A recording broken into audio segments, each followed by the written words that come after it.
सुनाई दे रहा है कि नहीं? तो क्या हाल है? खुश है या नहीं?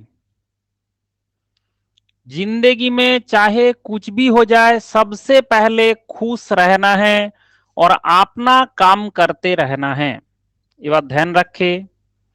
ये जिंदगी ना मिलेगा दोबारा। जिसको भी लगता है कि सर अभी तो मैं दुखी रह लेता हूं, बाद में एक बार नौकरी मिल जाए ऐसा खुश हो जाऊंगा, ऐसा खुश हो जाऊंगा, ऐसा खुश हो जाऊंगा कि सारा दुनिया को दिखा दूंगा मैं कैसा खुश रह सकता हूं।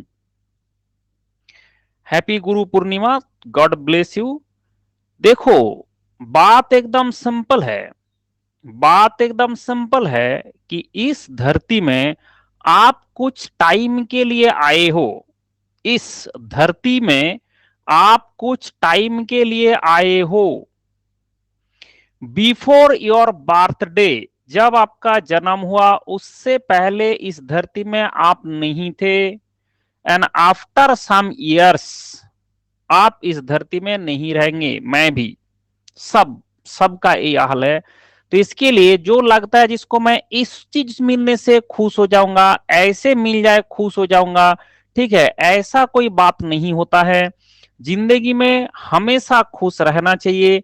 मेरा जो अल्टीमेट ऑब्जेक्टिव है कि स्टूडेंट के पास मुझे जो मैसेज पहुंचाना होता है वो है बंदा खुश रहे। क्यों ऐसा मैं शुरुआत ही क्यों किया? एक्चुअली जब भी बंदा इंजीनियरिंग पास करता है उसके बाद हमारे पास आता है। अभी तो ये ऑनलाइन के कारण बहुत सारे सेकेंड ईयर फर्स्ट ईयर भी है, थर्ड ईयर का स्टूडेंट भी हमारे पास है। जनरली हमारे पास इंजीनियरिंग पास करके बंदा आते थे, नौकरी नहीं मिलता था, तो बहुत दुखी होके मिलता था, दुख मिसाल जिंदगी बिताता था। लेकिन मंडल के पास आने के बाद एक चीज तो पता चल जाता है, जिंदगी ना मिलेगा दोबारा। और ये लाइफ जिसको लगता है कि मैं दुखी हूं, मुझे सर ये नहीं मिला इसलिए दुखी हूं, मुझे ये नहीं मिल रहा है इसलिए मैं दुखी हूं। आप सोचो, कोरोना सेकेंड वेव के बाद हम जिंदा है, क्या एक कम आश्चर्य का विषय है? क्या इसके लिए आप खुश नहीं रह सकते? क्या ये खुशी का विषय नहीं है? कोरोना सेकेंड वेव आया था, तेन निकल गया, कितना लोगों का तेन निकल गया, एंड उसके बाद भी हम जिंदा है, तो क्या ये खुशी का विषय नहीं है?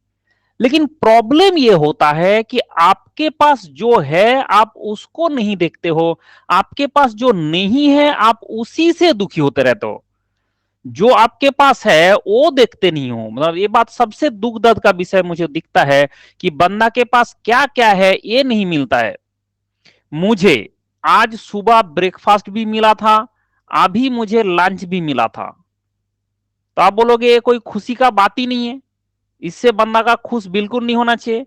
मैं बोल रहा हूं इस धरती में बाकी जितना प्राणी है, मुझे छोड़ के जितना भी बाकी प्राणी है, क्या सबको खाना मिल गया? क्या इसमें कोई भूखा नहीं है? लेकिन आप क्या करते हो कि आप सिर्फ सोचते हो कि मुझे ये नहीं मिला, मुझे वो नहीं मिला। तो ये सब सोचना छोड़ो, जिंदगी में हमेशा खुश रहो, और हमेशा खुश रहेंगे तभी जाके अपना जो कुछ भी करना चाहते हो होगा। ठीक है, ऐसा नहीं होता है कि कुछ नहीं होगा। जो कुछ भी आप करना चाहते हो वो होगा। जो कुछ भी आप करना चाहते हो, ये बात ध्यान रखें कि आपके सामने पूरा दुनिया पड़ा हुआ है, आप जो कुछ भी करना चाहते हो आपका होगा, लेकिन थोड़ा सा टाइम लगता है, उसके लिए हमें काम करना पड़ता है, तो उसके लिए हमारा उस डायरेक्शन में पढ़ना पड़ता है। आपको ये बोल रहा है 16 घंटा पढ़ो, ये 16 घंटा पढ़ने का जो कंसेप्ट है ये एक्चुअली दूसरा है। ये कॉन्सेप्ट को लोग नहीं समझता है।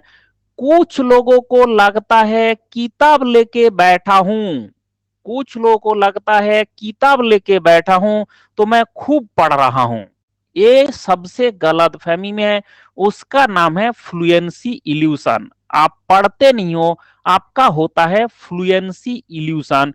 तो फ्लुएंसी इल्यूशन किसी का भी ना हो। मेरा एक ही बात कहना है कि आप पढ़ाई करना चाहते हो तो पढ़ाई करो, लेकिन आपका फ्लुएंसी इल्यूशन किसी हालत में नहीं होना चाहिए। फ्लुएंसी इल्यूशन नहीं होना चाहिए।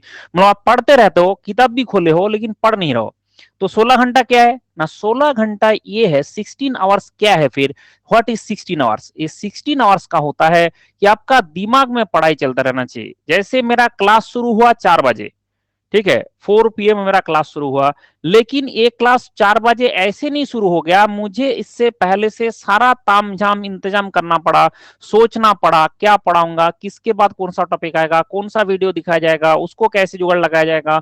तो एवरीथिंग प्लान होता है, एवरीथिंग करना पड़ता है। सेम तरीका से आपको भी कंटिन्यूअसली पढ़ाई करते रहना है। चलो आज का